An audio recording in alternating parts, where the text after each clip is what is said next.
What's up, everybody? This week I'm joined by Amanda Morrison as we sit down and talk about an album that reignited the career of a band going stale, Green Day's Nimrod. That and a whole lot more is to come on this week's episode of the 90s Podcast. Welcome to the show.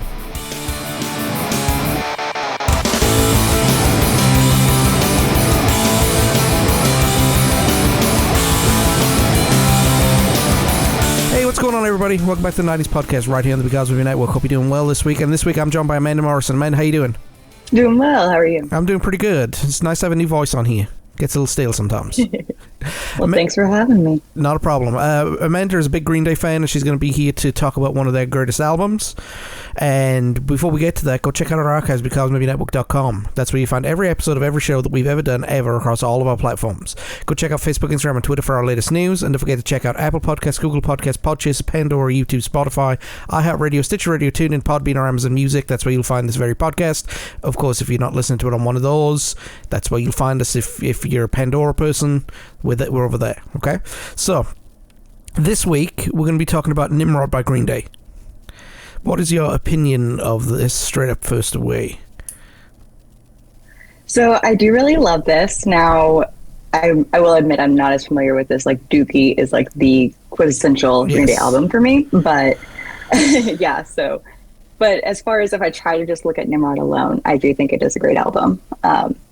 So as long as I don't try to compare it to Dookie. But yeah, no, it's a good fun listen. I haven't listened to it honestly in so long until I decided I was going to do this with you. And so it was kind of nice to revisit, for sure. Yeah, I was listening to it today before we were recording, and it's got similarities, but it doesn't have similarities.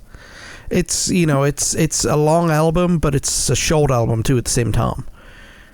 Mm-hmm. Yeah, like there's 18, 17 songs, something like that on there. But they're all short and sweet, so yeah. Yes. So, for all the music nerds out there, this album came out on October 14th, 1997. So that's a good start for it already, because a lot of good stuff came out in 97. That's probably the peak year for entertainment in the 90s. And I was the ripe old age of 6. There you go. This is working out well. Got number 10 in the Billboard charts. Only did number 11 in the UK charts, which is... not that great, to be honest. I mean, UK albums, it's a top 10 thing rather than a top 40 thing. So right. What were they competing against? What was going on in the UK at that time that they couldn't break through? At the time, you had the Spice Girls, you had Blur and Oasis and Pulp were releasing albums. So it's the big Britpop movement. That's true. So, but at the same time, it only sold 3 million copies worldwide. So, it struggled a little bit. Probably because of expectations, because people wanted the new Dookie. And they didn't get that. I mean, even Insomniac, when it came out, wasn't what they were looking for. Yeah, that's always the double-edged sword of having a hit like that. So, well, let's look at this real quick, because, excuse me, they released Insomniac in 95 and it didn't do well commercially. And the band knew it wouldn't do that commercially. So that's ominous for a start. I mean, just imagine... Yeah, I think was this like a love letter, like they were doing it for themselves? Or like, was it just they didn't like the way, the producers and everything was... Well, I think was scripting it. I think it was the sound... Yes, okay. Because there's a very, very pop-punk sound in Dookie and a very, very pop-punk sound in this album too. But Insomniac didn't have that. It was more... Like more like the 1999 or 1989 album. Yeah, that's true. So they chalked that one down to experience and started enjoying their fame, although they didn't enjoy a second of it. They were becoming the thing that they hated, playing those big arenas. It was beginning to not be fun anymore. Which a lot of people go into music for the art of music, and a lot of people go into music for the fame and the fortune and everything like that. And a lot of the bands that were out in the 90s, especially from over this side of the world, they just wanted to be musicians. They didn't necessarily want to be famous. Yeah, they wanted for their music, but they didn't want to actually have to be the people behind the music, I feel like, in a way. Yeah. And they didn't want to have to like perform live for a lot of people. They wanted to make the music that they wanted to make. Mm-hmm. And nothing more, nothing less. And that's how a lot of them just didn't want to be, like I said, just didn't want to be famous. Mm-hmm. So they canceled. Is that like a Gen Xer thing of just like not wanting to be visible? Right? Like, I don't know.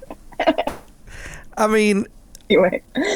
Yeah, that's because the millennials of the day were like, yes, let's be visible as much as possible, you know. But especially over here, Gen Xers didn't want to be bothered. Right. Because a lot of the British Gen Xers were like, no, look at me, I'm superior to you in every way possible. I make great music, just look at me, you know. That's true. That is a very like distinct line between the Brit pop and punk pop. Like punk pop. Sure. Punk pop didn't want to be noticed. Brit pop was look at me. But they cancelled the band cancelled a European tour for the Insomniac tour because they wanted to spend more time with their families, because they weren't spending time with their families now that they were doing these big arenas, and you know, just they'd had enough. Basically, they wanted to go home.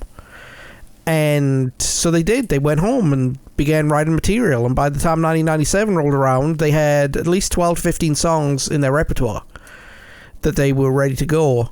So they called upon Rob Cavallo, who they thought was their mentor, and went back in the studio. Now, for an album with the songs as short as they are, 4 months is a heck of a long time to record. It really is, yeah. Yeah, it's that's the best way to put this. You could have done 30 to 40 songs in the 4 months that it took them to record this album. Especially at the level that they were making music. Yeah. Yeah, I honestly never, until I started reading your notes, I didn't realize it took them that long to record this album, because it's perfect in its sound of, it just thrown together. Of course, how every, pop punk sounds. But it's crazy that much time went into it. But I'm sure on the heels of Insomniac, they wanted to. Yeah, and there's all these other issues too, I'm sure. But that blows my mind. Well, their issues took place at the hotel. Trey Cool throwing his TV out the window, Mike Dirt running through the hallway naked. Oh, I forgot that was famous era. Yes. Yes, and that's yeah. Every band has those stories, I feel like, but usually they do that on tour, though, not when they're recording an album. Well, they don't want to go on tour. Yeah, right. Well, part of the reason it took them long to record it is because they were playing too much foosball and pool too at the hotel. So it was a pain to get them into the studio to record. They maybe worked for an hour a day, and then they go back to playing pool and throwing TVs out of windows. Oh, well, that sounds like my kind of work motivation right there. No, but no, that actually tracks. But it is funny. And is it because they weren't touring, or they didn't have the desire to do that? They felt like they had to still get this rock and roll behavior out there? Or? Well, you got to remember, right? Up until American Idiot, they were just playing around all the time. Even when they brought out Warning a couple of years later, they were still just, little boys playing around and doing little boy things, and just having fun and not taking it seriously. Right, because I really kind of discovered Green Day after Warning, right? So because I was finally old enough to really listen to Green Day, and so for me, I think also I tend to kind of lump a lot of this together, just because this was the whole discography when I discovered them. And yeah, you're right, it was a complete, and I wasn't sure if it was just a me thing, but obviously it's not. That American Idiot was such a shift. Yeah. So yeah, they were kind of just trapped in this. Yeah, they just wanted to be teenagers, having a good time, playing music. So yeah. And a lot of the pop punk acts were like that. I mean, Blink-182 were like that. They started to be more serious after they'd done all the, cartoony stuff, and I guess it's just a thing. They grow up one day when they hit, I don't know, their mid-30s, and they think, oh, I think it's time we need to make more serious music. And that's where American Idiot comes from, as opposed to this album. Right. Or there's enough external influences that they feel like they need to use their voice for something, which is, again, American Idiot. But yes, whenever they don't have that anything to like target them or, you know, to motivate them in a certain direction, necessarily, they're just kind of wandering in a good way. It's fantastic music, but yeah. Well, lyrically, this album was a little bit more childish, but musically it improved on what they had done originally. Somebody described it as more mature than what they'd previously done, and they drew inspiration from London Calling by The Clash as to the way to change their sound. Now, I'll be honest, I don't think their sound changed, but it definitely was tighter. And there was a little more variance to it. Yes. It wasn't just scream at your face from beginning to end. Like, there was at least some variance for good and for bad, as I know we will get to later. Yes. But yeah, like it was still every once in a while you're like, no, this sounds exactly the same. So it wasn't that drastic. Well, Billy Joe Armstrong said that this is a record we've been thinking about for the past 6 years. We knew we wanted to change, but we didn't want to change too much too soon. The record's about vulnerability in a lot of ways, throwing yourself out there. Why the heck not put out the effing stupid argument? That effing stupid acoustic song. I'll play that stupid surf song. That's who we are. Why hide it? So he wanted to play a lot of different stuff in this album, and a lot of the songs do sound different to each other, but it's the ones that sound like Green Day sound like Green Day. Yeah. You can instantly tell who they are. And it's like the ones that sound like Green Day are the ones that really stick with me. I'm Right. like, okay, yeah. Mm-hmm. Who was on this album? Well, you got the band, Billy Joe Armstrong, Mike Dirnt, and Trey Cool, and then you had Petra Hayden playing violin on Kitchen Ride and Last Ride In, and then you had a violin on Good Riddance by, it was Colin McCallan, and Gabriel McNair and Stephen Bradley played horns, and David Campbell arranged the strings. So I do have to say I loved the addition of horns. Like, yes, that was such of the time, and I loved it. Well, okay, so we're gonna go in track by track, and for the record, Yes. we'll get there. As people who regularly listen, just to make sure that they know, all the lyrics are written by Billy Joe Armstrong, all the music's written by Green Day, and the song meanings are provided by a combination of fan theories and what the band have said about themselves. So I could be totally wrong with a lot of these things. In fact, I probably am. But a lot of the fans agree on some of these statements. So, well, and I know there's just like a general argument that song meanings are what it means to the person, not necessarily even the intent of the writer. I don't know if I fully agree with that, but because I 100% don't fully agree with that. But I know there are songs that are intentionally vague, and there are songs that are intentionally not. So. Yes. Well, I agree with that. I think it's up to the writer what the song's about. Now, if if they're okay with it being open to interpretation, yes, like, yeah, because there's a lot of stuff that I listen to is not meaningful in the slightest. It's very shallow, but a lot of the fans think it's one thing, and the writers not criticize them. So, and a lot of the stuff I listen to, the writers like, this is the best stuff that's ever been written in the history of music. So if they're letting people interpret it, that's a good sign. So right. So first song on the album is Nice Guys Finish Last. So 3-chord rock in a punk style. Just simple Green Day feeling, you've heard it 100 times before from the band. And yeah. Oh, go ahead. No, go ahead. Well, no, I was just going to say, like, this song, I feel like, at first I was like, oh, this is not aged well. But then when you really get down into it, it does. And it's great. Well, it's songs expressing the writer's feeling that nice guys are genuine people who rarely end up on top of life, which is, the typical internet nice guys feeling, too. The incel movement, yes. Oh, don't get me started on those people. They think shaking your hand means that that you're fluid or something. Yeah, I don't like those people. But what he was talking about is the kind of people who pretend to be nice, thinking they'll get far in life, but their true nature will be revealed sooner or later when they stop believing they could profit off of it. So precisely, which is really more true. Not maybe more true now than ever, because that's always been a theme. But in the age of the internet that we are in now, everything's exploded. Everything's exploded because, you know, more people can hide behind a camera and a little Twitter icon or Instagram icon or whatever, and they can just be themselves, as it were. And which is scary when you see people's real selves. Yes. It's making me shudder. But he knows it won't. Bringing the down podcast. Here I am. Right. But he knows this won't work because his past experience of being a nice guy, and he now knows that acting like you're the authority is the key to ending up with anything in life. I don't agree with that. Okay, you can be a genuine person, but you don't be a nice guy. Does that make sense?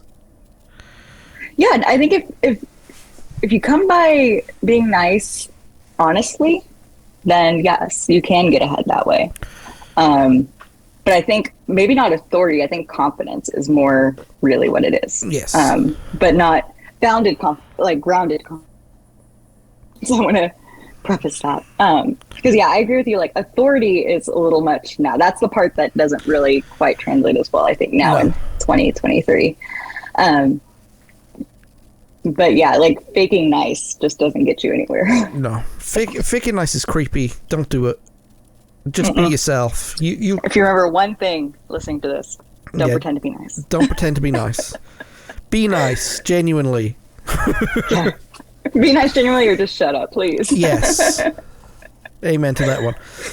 But so it's not a long song, and a lot of these songs literally come in under 3 minutes. So it's just 3-chord rock and punk style, just what you'd expect of a Green Day track. The next track is something that you don't expect on a Green Day track, and that's like a Jewish style violin riff. I love Hitching a Ride. I really do. It's one of my top Green Day songs. I love the way it plays. I love the story of what it's about. It's for those who haven't heard the song. Starts off with like this violin riff and then goes into what I call a circle motion, where it's like 3 or 4 chords played very, very roughly, and it's talking about alcoholism, which is very near and dear to my heart. Same here. Right. It's it's a really, really good song, and it's underrated in terms of when people talk about really, really good songs. Because it's not just a good Green Day song, it's a good song, period. No, I absolutely agree. And I think anybody who can get the message about alcoholism and sobriety correctly, not just that, really can show all different levels of that. And it's a beautiful song anyway. I love all the layers to it, and that background of the chord progressions. Yeah, no, it's a beautiful song, and it's great. Yeah, like, not even just as a Green Day song. But well, he was struggling with his own sobriety at that point too. So, he was. It's like he was reaching out he's reaching out saying, "I need help," or "I'm trying," and this is my, like, not call for help, but this is what I'm going through. Right. I mean, because he did have a legendary alcohol problem, but he is clean and sober from what I understand now, and it's a hard topic to address. But if you know you have a problem and you're trying to fix it and trying to work on it, then that's something to keep an eye out for. For sure. And it's good to throw it out there to hold yourself accountable, and also just be try to start being a role model for others, whether that was his intention. I think more was the accountability side of it with this. But it's always good. Any kind of mental health struggles, which, in the 90s we didn't talk about, but now we do. Being forthcoming with that, any kind of substance abuse issues, anything like that. I feel like for him to do this in 1997 is huge, and appreciate it. It's not just I drink too much because I party too much, I'm too fun. This is a real deep down how he's feeling, and that is also a timeless struggle. So I have to appreciate that. The next song is The Grouch. I'll be completely honest, this song doesn't do anything for me. It doesn't spark any emotion at all in me. Like, I don't dislike it, I don't like it. It's just a song. I think it's fun, and I like it because there's parts of it I actually really identify with, because I am grumpy, and I call myself a grumpy old man. I just want to sit and watch football and hang out with my dog and drink beer. But yeah, like the real big picture of it all, I'm like, yeah, I don't know. Well, but it's fun. I'm not going to take it seriously or think say it's a good song. It's just a fun song. It's a Green Day song. It's a Green Day song. And I mean, it just starts off like a normal Green Day song, and just, starts off with the chords and the guitar, and just, him spouting about him being when he was young, and he had big plans, and now he's grown up. He's just old man, and a lot of guys can what's the word I'm looking for? Like relate to turning into their fathers when they really didn't want to. Yes. Every guy around about 30 to 35 turns into a grumpy old man at some point. And it took me only 25. Yeah. But no, I do know what you mean. Because we had, like, it's the normalcy of everything, right? There was still, there's a joke in the UK that people would roll up to soccer matches wearing full gear, in case only 10 guys showed up and the coach needed somebody out of the crowd to come play for them.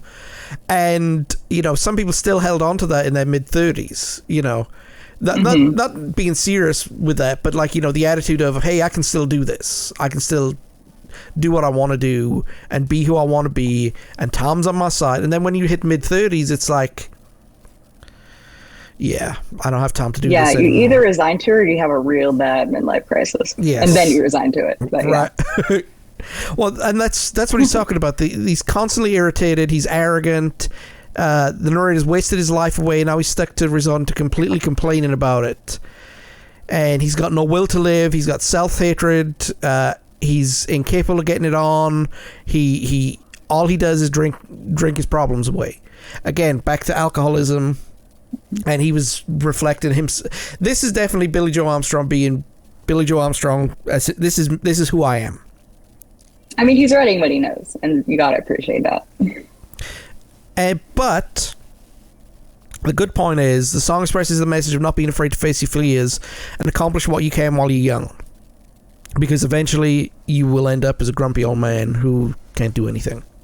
So this song was played in Australia on a TV show called, it was actually, the band did one of those Saturday morning kids TV shows that they have. No. And they hijacked the interview, then took the house band's instruments and played this song. Yeah, this song of all songs. They were escorted from the building very, very quickly. Yeah, no. I mean, I could see, like, I'm not trying to victim blame here, but like, I mean, I'm a little bit like, why do they have to pick the grouch of all of them? But okay. Right.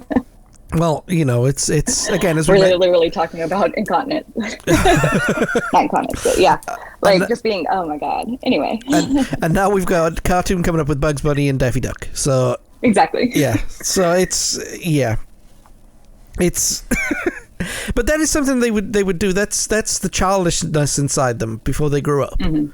So I don't know. They're growing up, not growing up, but growing up at the same time. So I don't know. Right. Step forward and we talk about Redundant. I love Redundant. I think that opening guitar riff is really, really, really good. And it's a slower song than normal. And yeah, it's just a really, really good song. And a lot of people can relate to it. Oh, yeah. Well, I think we've all been in that relationship where you love each other, but you're just not good together. Yes. And yeah. And not just that as well. It's I love you's not enough, I'm lost for words is a heck of a lyric. It's mm-hmm. That one gets me every time. It's, aside from love, what are we doing here? Mm-hmm. And if this even is love. But yeah, two people have been in a relationship for a very long time and they still love each other, but everything they do is redundant. So, it's yeah, I don't know. It's the tune itself is fantastic. The lyrics are really, really good, and they go well together. And they do, and I feel like this is as close to Green Day as can do to like a power ballad in a way. Like it has the same feeling and the same like hurt, but they're not going to do a power ballad. But they need some hairspray. I mean, the lyrics to this are just so great. Well, this song was inspired by his wife, which, you know, and apparently the Grouch is inspired by his wife too. So maybe they were having a lot more trouble than was let on in the mid-90s. Yeah, there may have been a lot more to the canceling tour situation than just... I mean, spending time with family is sometimes an indicator. Right. But it talks about how the beginning of a relationship is exciting, but everything you do with each other slowly loses value over time and eventually becomes just normal routine in everyday life. And this is due to everybody taking each other for granted. The love is still genuine, but it doesn't hold any weight. So, yeah, I've heard of people saying, aside from love, what are we still doing together? Mm-hmm. You know, and that's a tough one to deal with. Especially since love is all some people have. Yeah, and that's the only thing keeping you together, but is that really enough, you know? Yeah, this and the Grouch together, there's definitely this overarching theme of just redundancy and being bored in the mundane everyday.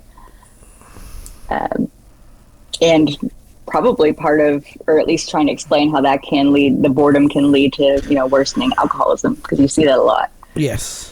So there's definitely like that big underlying theme here. Well, we jump forward to a track called Scattered, and again, starts out typical Green Day song, but it's a long song. It's 3 minutes and 2 seconds, which for this album is Stairway to Heaven. Right. The narrator's looking at old pictures of someone he used to love and realizes he still misses them as a person and even still loves them. Gradually, his regret and despair grow as he starts to understand that he needs to be with them, and admits all the mistakes he's made and is now willing to change as he believes his life was purposeless without them. So that's... The last two songs I talked about were inspired by his wife, and now he's talking about another situation where, hey, I love this person, and it's not you. So that's hard to take. It is. Yeah.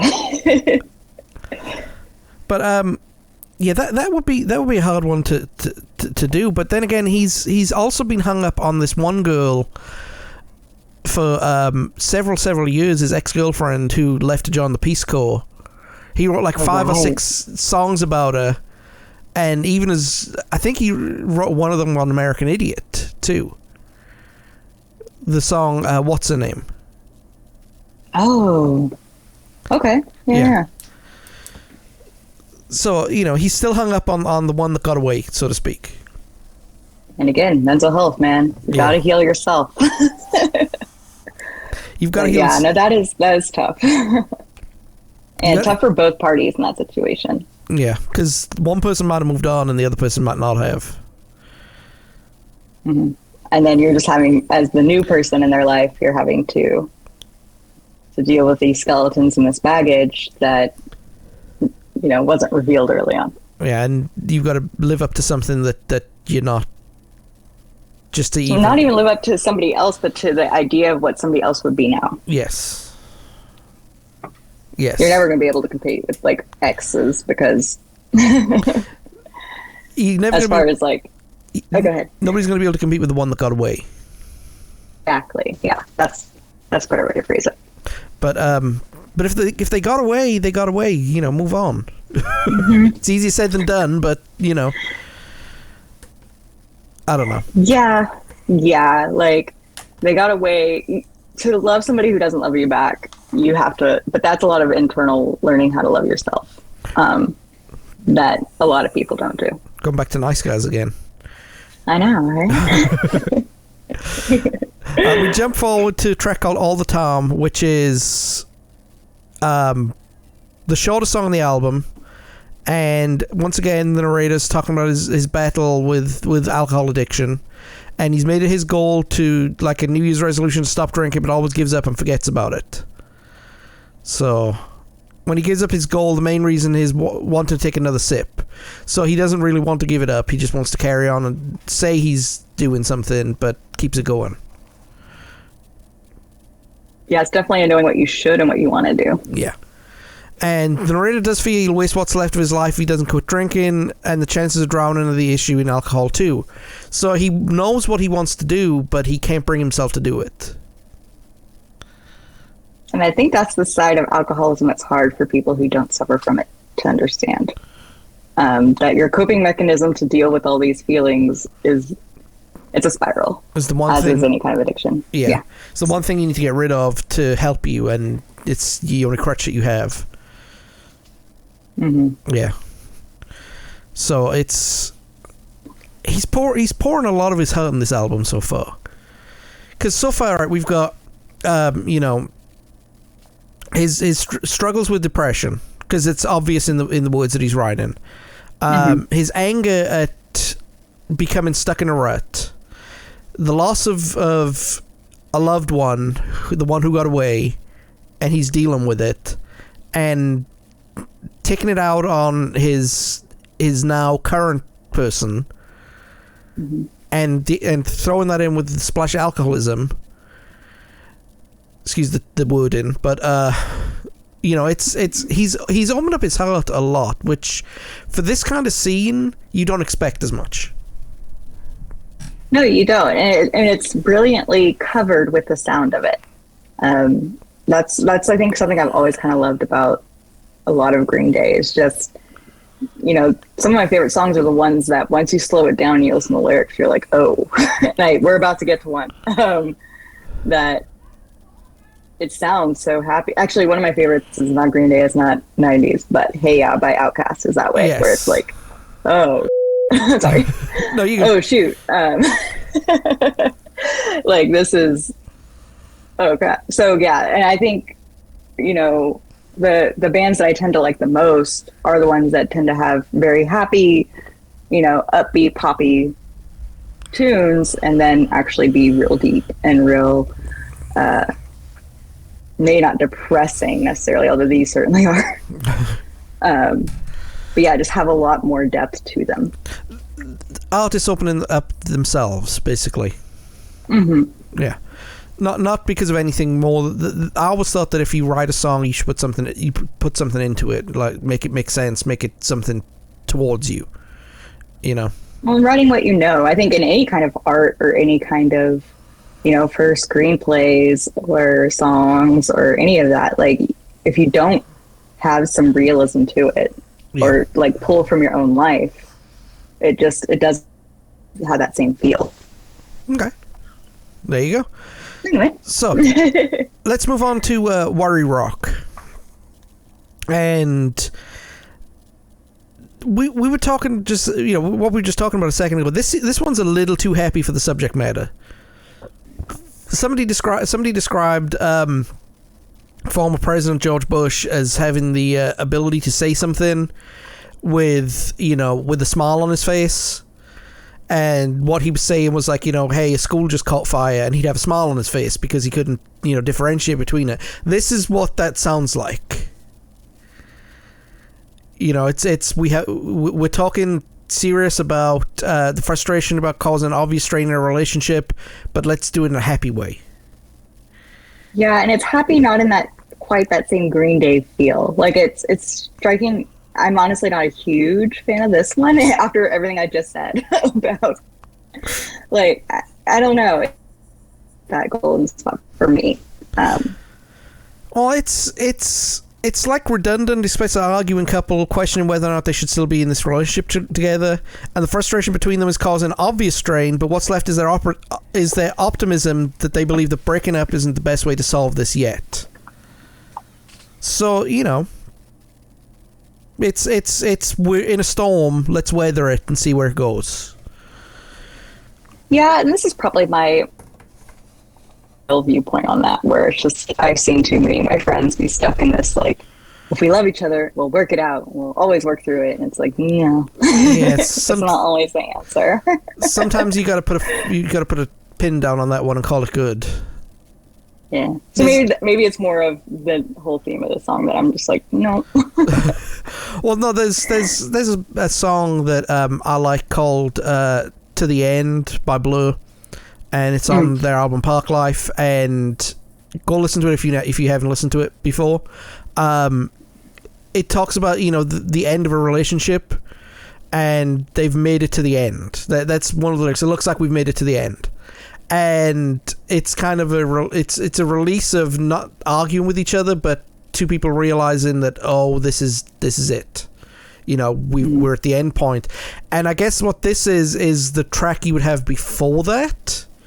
And it's coming to the end, but we're going to work through what we've got anyway. I'll try to.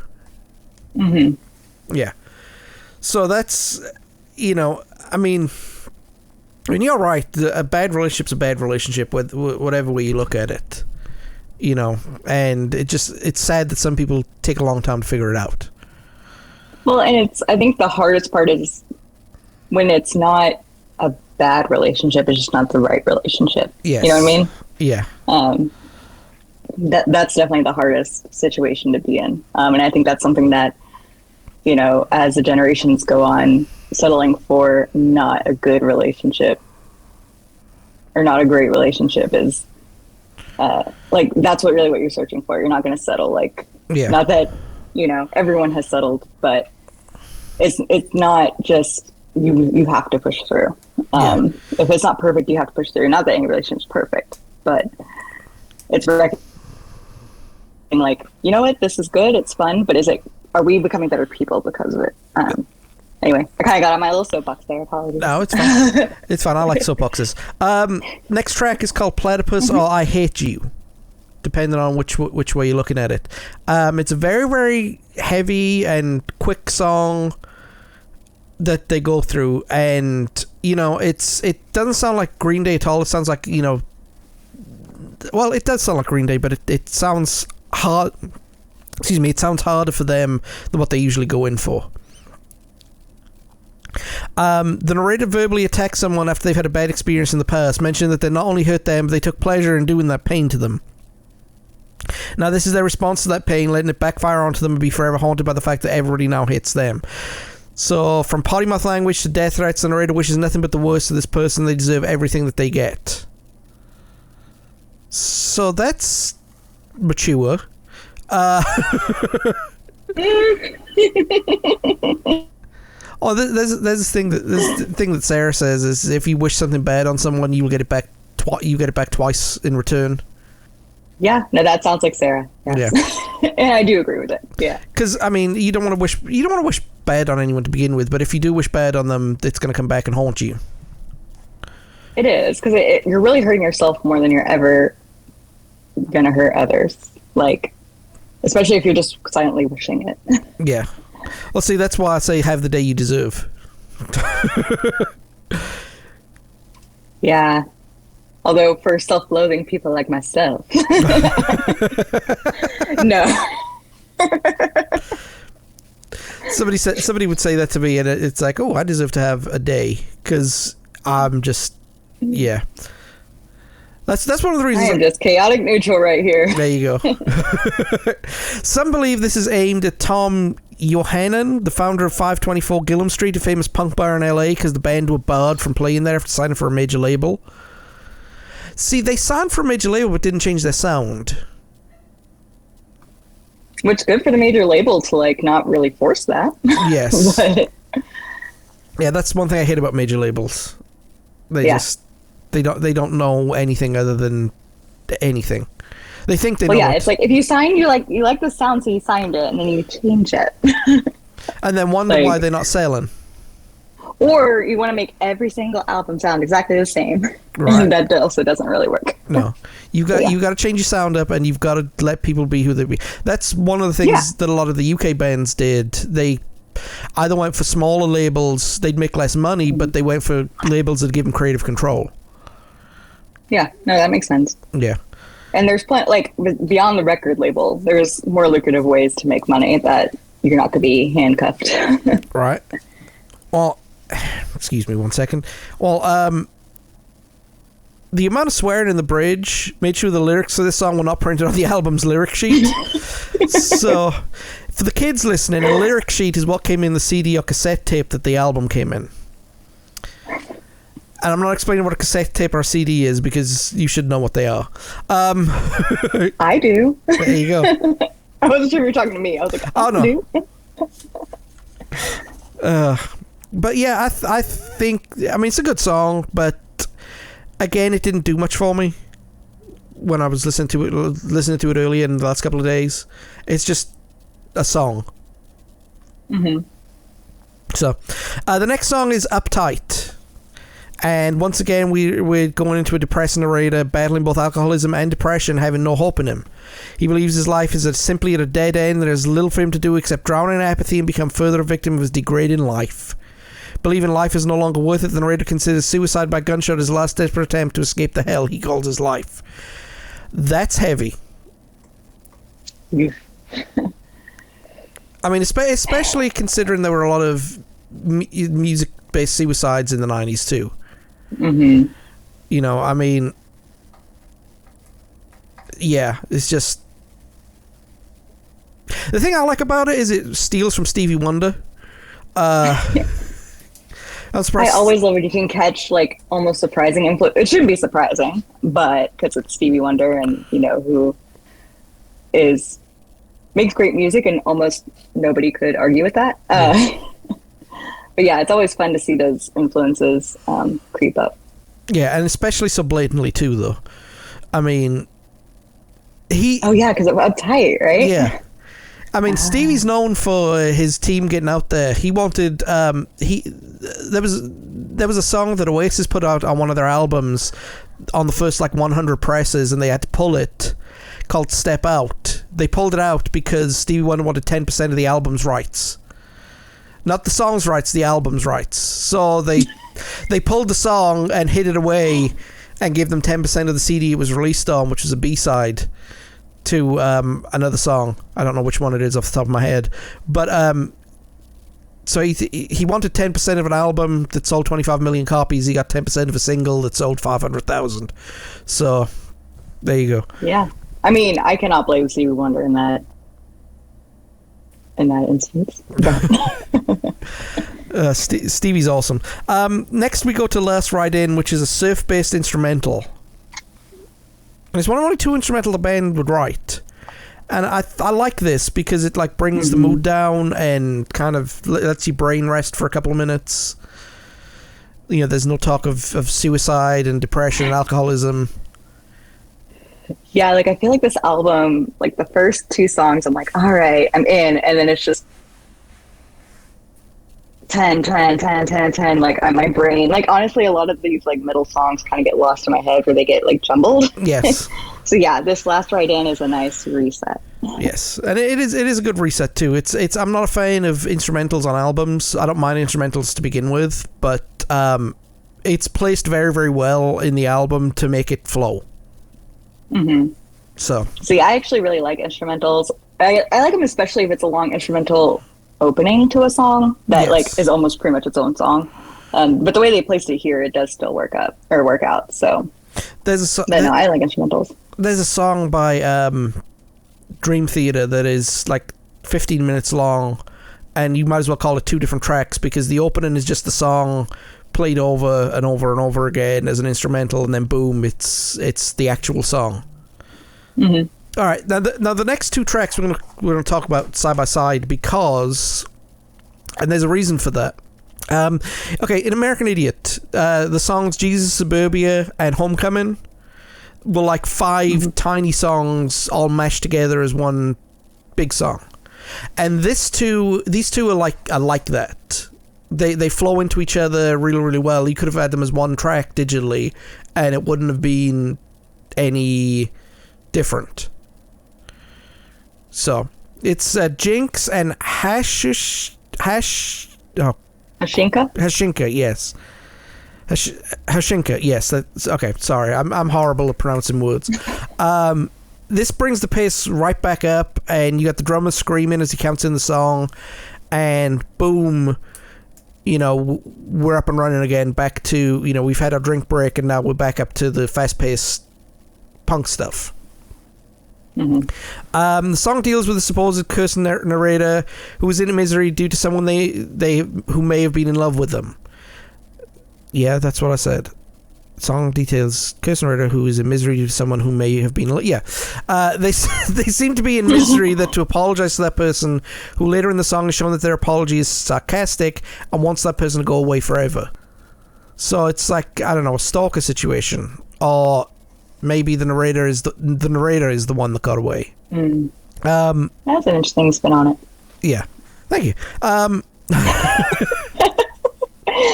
Just take the compliment, John, and move on. Right. They're still dealing with low self-esteem. He tries to get this person to do whatever he deserves, as he didn't love her back. But to be cautious not to stick around too long in case they want to be cursed. Okay, I have no idea what that means. And I copied this from a fan site, so the person who wrote this must have known what they were talking about. But I'm guessing that what they meant to say was... What they meant to say was, this is about somebody who is stalking them, for lack of a better term. Mm-hmm. And they're trying to let them down gently without trying to offend them.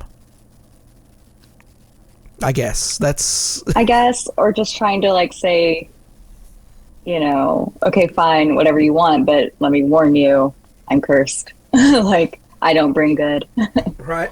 Well, this bleeds straight away into the next track. I mean, so that was Jinx, and then shit. Anyway, Hashinka, thank you. Starts off with he wonders if she knew about the secret. The narrator comes across a girl from around the time of his birthday and immediately starts liking her a lot. And he wonders if she knew about the secret crush on her, but would never get an answer. She would never see her again after their short time together. So, knowing it's too late to meet again with her, all he's left is a memory of her and wishes of a possibility she may have liked him back if only he told her. So this is an imaginary one that got away. Yeah. Or, again, building up somebody that you don't actually know. Yes. Well, it's building up someone in your mind and having expectations of having them meet your expectations of them when there's no way of knowing if they could possibly even come close to meeting them. Or not even necessarily meeting them, but it may not even be the same at that point. Yeah. They may be just as great as you think, but not exactly as you think. And so those are always... it's interesting to have the back and forth on being on each side of it. Yeah. I mean... That is a mark of a good songwriter, is to be able to put the same thing in different perspectives. I mean, it's good to see the narrator switching roles for being the hunted rather than the hunter, for lack of a better term. Yeah, and I feel like most people have been on both sides of that. Yeah. And to be able to draw from that and really recognize, and it's also nice to just not hear the one side of well, no one cares about me, no one loves me. It's no, they do. It's just not my person. And oh God, leave me alone. Right. Well, as I mentioned, go ahead. Go ahead. I don't know where I was going with that. Sorry about that. But as I mentioned earlier, I do tend to talk over people, so I'm sorry. I don't think you're talking over me. I think we talked at the same time. Well, as I mentioned, this is the two tracks of American Idiot. If they want a bigger example of these kind of songs blended into each other that just should be one song, look up Abbey Road. Because the last half of Abbey Road, you've got 6 songs in a row that should just be one. There's also quite a few songs on Jack's Mannequin's Glass Passenger. That's the same way. There you go. And it's beautiful. Yeah. There you go. So some homework for you listeners out there. We're going to have a pop quiz. I went back to speed again. Sorry about that. The next track, Walking Alone, and begins with simple guitars, bass, and a harmonica. Interesting fact, Billie Joe Armstrong didn't know how to play harmonica before this song. So that's one way to test your musical chops, is to do it in the studio, do it live. Well, and it's that's how you can really tell geniuses where it's like, all right, I can pick up this instrument and I'll figure it out. Like, I know music theory, even if it's not official music theory. Like, I know it, and I got this. There you go. And that's arrogance. That's how he got his way. Oh, goodness me. The song looks at a narrator who's been outcasted by his past friends due to his behavior. After making a series of mistakes, his friends turn away from him, leaving them all alone and stuck with their mistakes. Oh, excuse me. The narrator knows what he did wrong and doesn't blame anyone but himself. But he can't help feel bad about himself as he began to deal with the loneliness, once again, by drinking. Reflecting on his past mistakes, he knows the exact time he's trying to drown with his problems, and it's the same thing that causes problematic behavior. So that's, I guess this is him trying to pinpoint the exact moment where his behavior became a problem. When in the spiral was it, fun to turning into a problem? Yeah. Yeah, I'll slight detour. I always remember when I was drinking and mine started to turn into a problem. It was a friend's birthday party and they refused to let me drink that night. So it was like, oh, okay, so that's a problem. That's a big problem. Okay. I'm the problem. Yes. At first you think, oh, well, thank you guys. You think that much of me, but looking back, it's probably one of the best decisions that could have been made on my behalf. Mm-hmm. So, that was me. No, good on you for having friends that would do that. Yeah, no, I mean, it runs in my family. So it's something I've struggled with, just knowing that I have a genetic predisposition and, yeah. I see where it could easily happen to me and I have to, it's an ebb and flow on how well I handle it or not. But I at least am aware of it before it gets to the problem stage, but it still is a struggle. So there you go. I mean, it's I was on my way. Let's put it that way. And that's part of the reason that being over here helped me too, because I got here at 20 and you can't drink here at 20. So I had 4 months of full sobriety, and after that I just stopped. Oh my gosh, you were that young when you came over here? I remember meeting you then. It's going to be 20 years next year of me being here. What? That's crazy. It's yeah. It'll be half my life. So, and I've still got both accents. So that's I was like, I love the Louisiana mixed with Welsh. And nobody else can see it like that. They either see me speaking in one or the other. Nobody sees the both. I think maybe because I'm not in either. As the Texas girl, I'm like, oh yeah, I can hear both of them there. There you go. But back on the Green Day, because that's why we're here. Yes, back to it. Yes. Tangents. I love going off on tangents. So. Don't worry about it. I'm not. Well, I'm never going to rein you in, so good luck. Okay, next up we got Reject. And this song, with the commercial success of Dookie and the rising popularity of Insomniac, Green Day's discography was starting to have more outreach.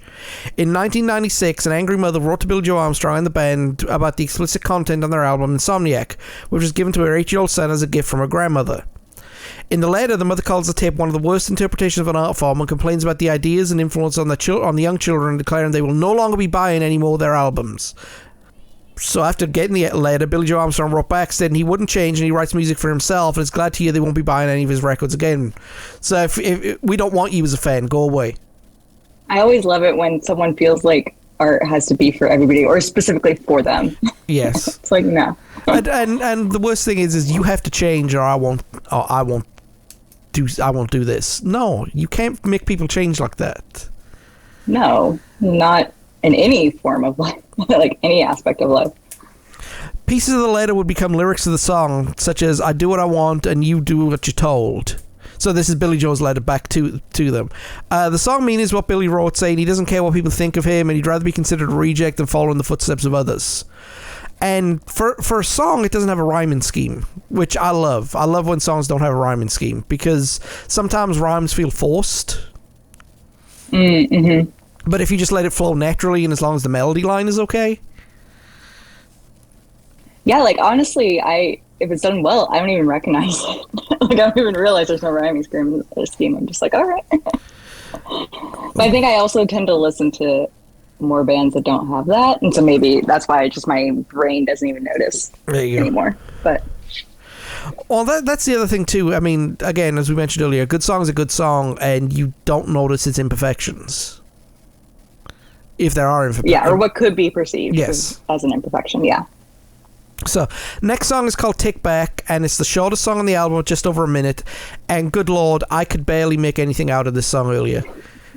It sounded like a bunch of guys got in the garage for the first time and just started beating their instruments and yelling into a microphone. I mean, it's... good lord. Yeah, honestly, I mean, I am glad it's only a minute long. Like, it's...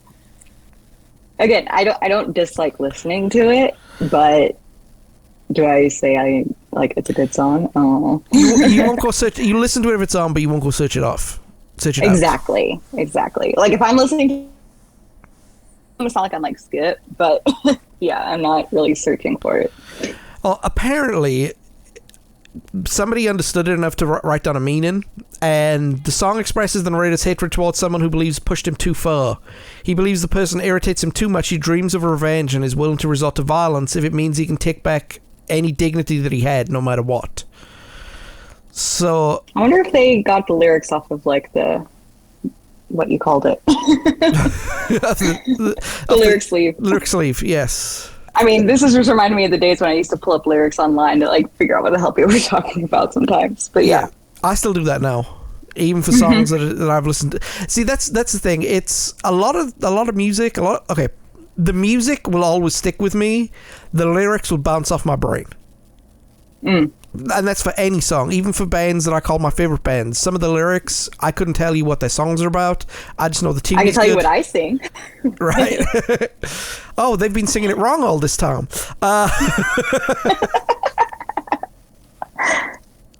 But so yeah, that's whoever got the meaning to this song. I salute you, because I couldn't figure it out. So, up next is King for a Day, which is ska punk, and I love this song. I love it. It's got the horns. It's very, very bouncy, and it's about mental health again. So it's apparently the narrator talks about his interest in cross-dressing, which started at 4 years old trying on his mother's dresses. When he was found out, he was thrown into therapy by a father with the belief that cross-dressing is something a real man does not do. However, he disagrees, and believing that anyone should be able to dress is free to dress however they feel like makes them feel comfortable, stating that the trope of doing things making you not a real man is outdated. Amen. Which honestly, for 97. Good on you, Billy Joe. I mean, it's ahead of its time. Like, I mean, there was like glam rock and stuff, but for like, yeah, day to day. Well, see, that's the thing. I can't remember who it was. The dude who wrote We're Not Gonna Take It. I can't remember his name off the top of my head. And he went into Congress all glammed up and, dolled up, and like was one of the most intelligent witnesses Congress had ever had. It wasn't about what was on the outside, it's what's on the inside. And that man was an intelligent man. But yeah, those things are outdated. I mean, it's 2013 now. I mean, Is it? No, it isn't. It's 2023. It is. You lost 10 years though, John. I've lost a decade. Oh my. What was I doing in 2013? But even in 2013, this would have been. Yeah. Like, yeah. Oh my word, that's up there with Phil Collins and Phil Connors. No, I mean, even today, right? It's you've got to be able to, you've got to be able to be yourself, and people should just deal with it. I mean, I've always wondered, right? My biggest question is, why does this bother you? Whenever you hear of, this thing happening or that thing happening, and it doesn't affect anybody's life, it's like, why does it bother you? I mean, you see that. Absolutely agree. You see that now with all the drag stuff going on in the world. Oh, yeah. So or like, one of Curse's kids wants to go by a gender neutral name, and I have no problem with it. I'm like, okay. I mean, like, that's fine. how does that bother you? Why does it bother you? You know, I mean, they have family members that will refuse to do it. I'm like, why? Yeah, it doesn't matter. It bothers me, and it just yeah. So I'm gonna get down off my soapbox before I take a before I go off. That's fine. Like, as much as like I'm like, I don't understand this Gen Z and all of them. Like, they, for the most part, are way more open-minded and accepting than I mean, I consider myself I consider myself open-minded, but good lord, my mind is closed compared to some of the Gen Z stuff going on lately. Mm-hmm. And it's not intentional. It's just every generation is more open-minded than the generation that preceded it. And no, for sure. You know, but at the same time, I'm down with them. I'm an ally. Gen Zers. I'm down with the kids. Oh, goodness me. So we're gonna go on to the song on the album. And your favorite, huh? Oh yeah, I love this song. I don't dislike this song. It's just played out. Mm-hmm. And this is Good Riddance or Time of Your Life, depending on which way you look at it, read it. It's the only all-acoustic song on the album, just guitars and violin. And it is about... It's the most punk thing that they've ever done, when all their material had been spikier and more hardcore. So it's like the equivalent... You mentioned hair metal a minute ago. It's the equivalent of them doing their ballads, you know? Because you always had that one ballad that they released. And this song is about Billy Joe Armstrong's ex-girlfriend who left to join the Peace Corps. Hence why the song is called Good Riddance, to express his anger. And then this was used at every wedding, graduation, prom. Yeah. Like, it was played, I'm sure, at my prom, and I'm sure at my graduation. Like, actually, before starting this, I was talking to Curtis about it, and he's like, yeah, that was my class song. Oh, no. Yeah. I'm sorry about that. It's because it's the song, and it's played out, and it sounds nothing like the rest of their work. I mean, the example I gave was Wonderwall. If you listen to some of Oasis's back catalogue, Wonderwall's like sticks out like a thumb, like a sore thumb. Right. This and like this is the song that people became familiar with Green Day with, the ones that weren't in that. And then I felt like they were Green Day fans, and it's like not like I'm trying to gatekeep, but this was the song they knew. And I'm like, okay, like you're a fan of this song. I can appreciate that. And then they'd listen to another. I mean, imagine them listening to. We were just talking about it. Imagine them listening to Take Back. Oh yeah. Yeah, I mean, it's like, well, that doesn't sound like Green Day. No, that sounds exactly like Green Day. It's this that doesn't sound like Green Day. Mm-hmm. You know, and although I have to appreciate really hearing Billy Joe's vocals. Like, it is nice to really hear them, but I mean, the lyrics do fit that it's the end of an adventure and the start of a new one. So I get why it was used at proms and weddings and stuff like that. It's just, man, read the room. That's not what it is. It's a guy telling his ex-girlfriend, for lack of a better term, "F*** you." That's all it is. And that's why they flipped the title to Time of Your Life, because people were realizing this was going to blow up and be a huge song. I mean, wasn't this on an earlier album? Like, I thought it was on like Kerplunk or something. No, a version of it might have been. I think I know it was re-recorded, but I feel like this was an earlier song that once it was re-recorded blew up. But yeah.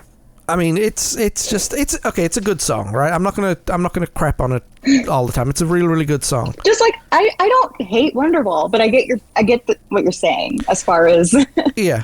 It's just what that song represents. It's this song. It's like Creep by Radiohead. It's it's not representative of the band's work. It's a good song, but no. But yeah, according to Billy Joe Armstrong, it's about their relationship, and according to the fan base, it will change from meaning to meaning depending on who you ask.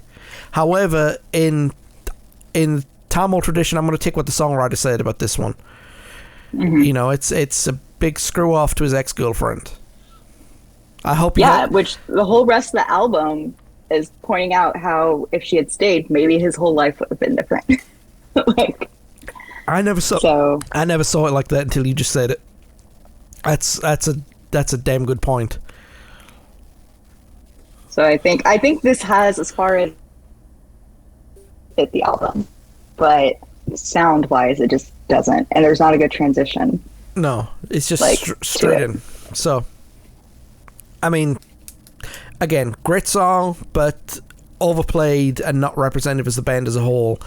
And for it to be their song, it's yeah, the song. People, even if you don't know Green Day, you know this song is a little like, oh, okay, well, at least until American Idiot came out, and then I feel like it got. I mean, it's still the song, like the most generic or commercial song we have, but it was trumped by a lot of the stuff on American Idiot in terms of yeah. I see what you're saying. Which I think "Wake Me Up When September Ends" was the ballad Green Day should have been known for. Yes. Like, that is more Green Day.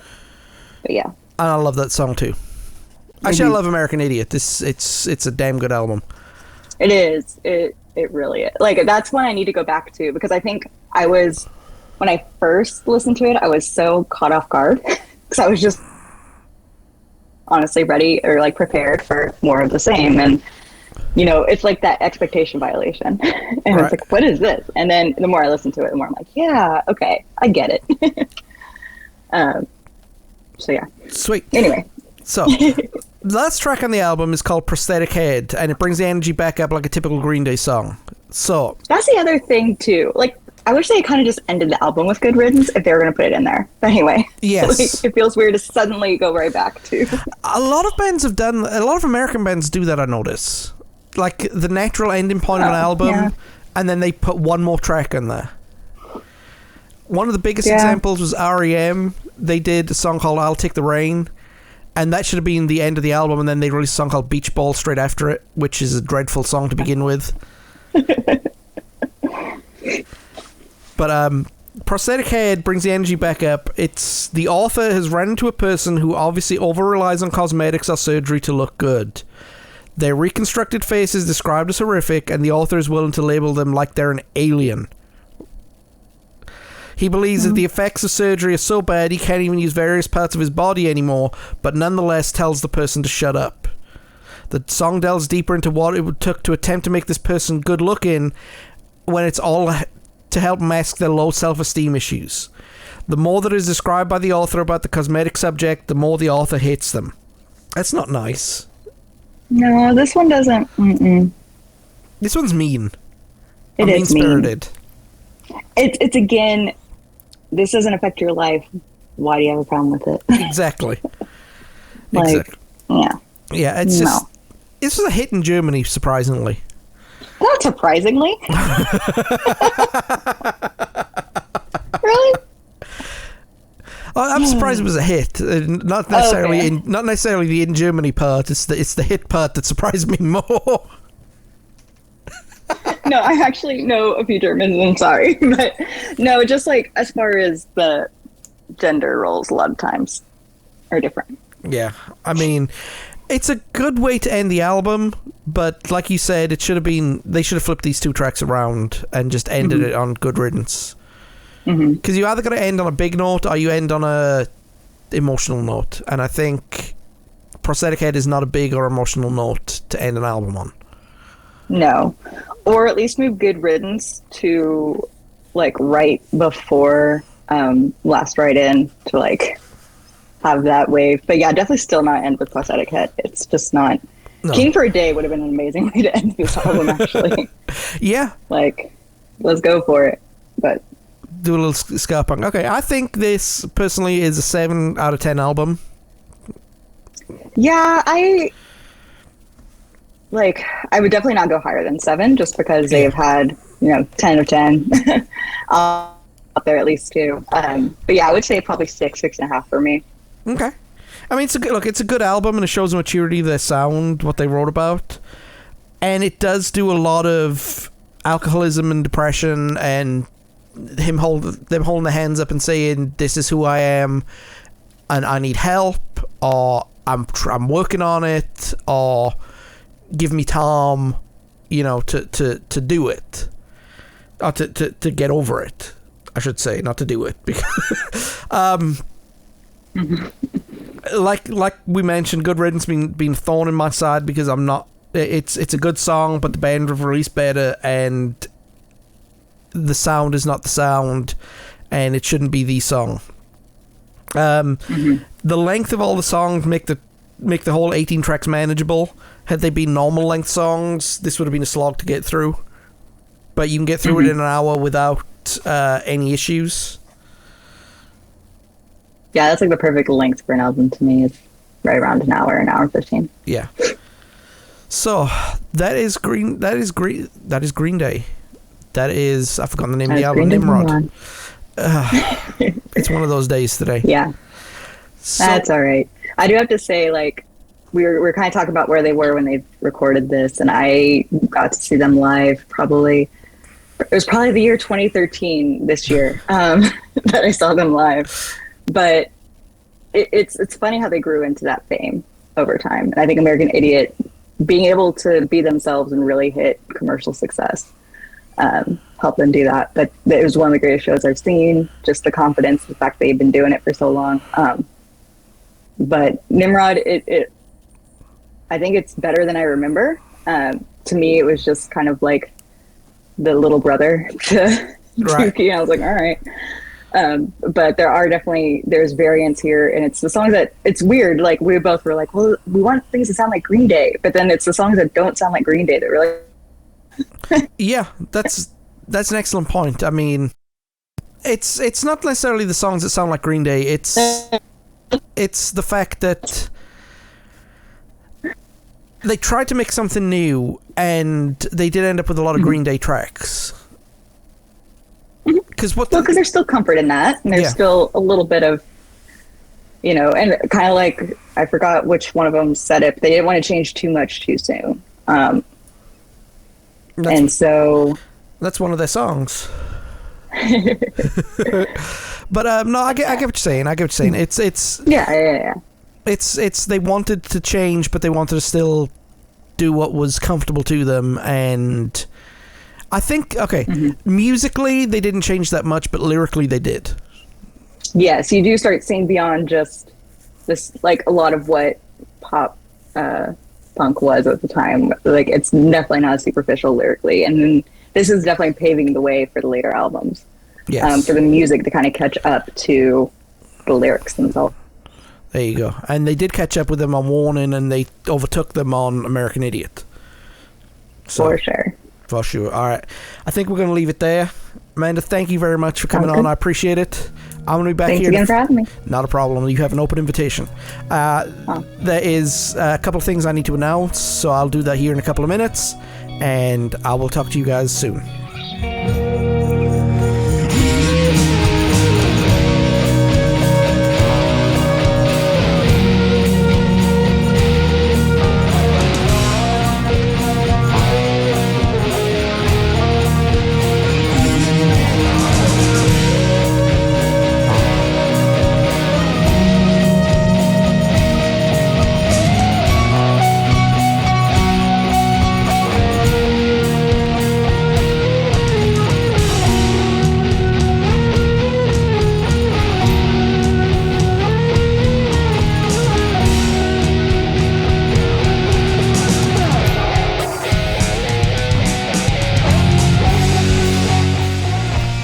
Sincere thank you to Amanda Morrison for appearing on this podcast. I know she's been busy, and I appreciate the time and effort that she spent with us.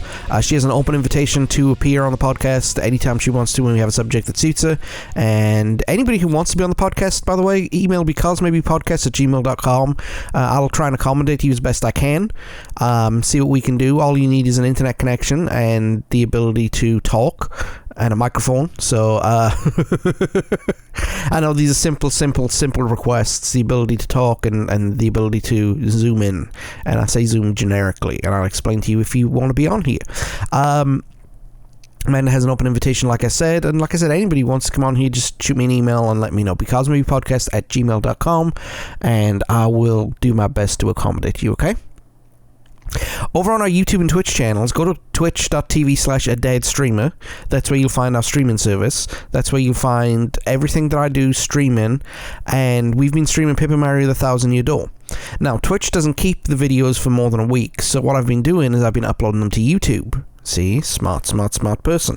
And this is our highest watched series ever on YouTube. I'm only 5 episodes into it, or 4 episodes into it, I think.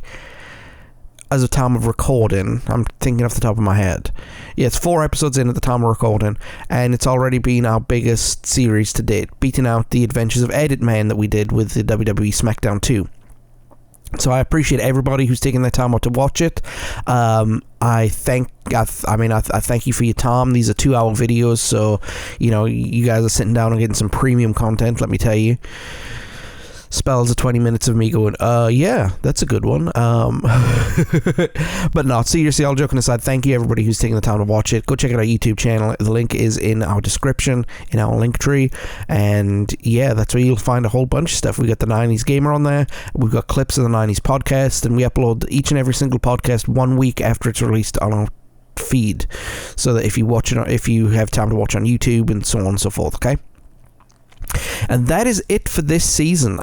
It's been a split season because I had my nasal surgery done, but yeah, I wanted to close this on a high note, and I think this is a good time. All the episodes that I had planned from this point forward were season 10 to begin with, and I just wanted to do them all together at season 9, but I figured no, that was the time to call it good. But we will be back on July 2nd. Now, I'm not sure if that's going to be the start of season 10 or not. Probably will be, because I've got a little bit of research to do, and I haven't been bothered to do it yet, but I've only got 5 episodes to finish researching, so yeah, that's not too bad. But yeah, season 10 will start on July 2nd, I think, but even if it doesn't, we are going to be here on July 2nd to talk about a 1996 movie. It's the Independence Day weekend, so what better time to talk about Independence Day? Yes. So, and I think it's on the 20-something anniversary. I don't know. I don't follow these things. But yeah, Independence Day, July 2nd. Okay, on the 24th anniversary of the movie. And we're basically putting it out there the day the aliens came. Yeah, not the day the aliens were destroyed, the day the aliens came. So that's July 2nd coming up, okay? And I want to thank you guys for listening this season too. We've had some real good episodes, I think. Some of our better work, I think. And not only that, some of the better numbers that we've had too. I want to thank our new listeners. We are listened to around the world. I still can't believe that the places that we're listened to just, I have a worldwide audience. It's not a great audience. It's not a great size audience, I should say, but it's still worldwide, and I appreciate every single one of you taking the time out of your day to listen to our ramblings and such. I want to thank Sarah, Greg, and Amanda for taking the time out of their busy schedules for coming on. I know each and every one of them has had their own reasons for being super busy, and I appreciate them for taking the time to talk to this little old podcast. And that's it, everybody. So go ahead and check out becausemaybepodcast.com for our archives. If you want to listen to some older episodes, go check out Facebook, Instagram, and Twitter. That's where you find all the latest news and what's happening. And don't forget to check out Apple Podcasts, Google Podcasts, Podchaser, Pandora, YouTube, Spotify, iHeartRadio, Stitcher Radio, TuneIn, Podbean, or Amazon Music. That's where you'll find everything that we do, okay? Everything that we do is on YouTube. Everything that we do podcast-wise is on one of those streams, especially if you just stumbled across this and you usually listen to podcasts on Spotify and you want to listen to this on Apple. So, yes. So my throat is going. That's another reason why that's another reason why I've slowed the season down a little bit. My throat is not acting up the way it's supposed to. So that is it. I'm gonna miss you guys. Be back in a couple of months, okay? Keep the house clean. Wear a mask. Get injected. I don't know what I'm talking about. You know me. Safety first and everything like that. Stay safe. Peace and love. I'll see you next time. Take it easy, everybody. Bye.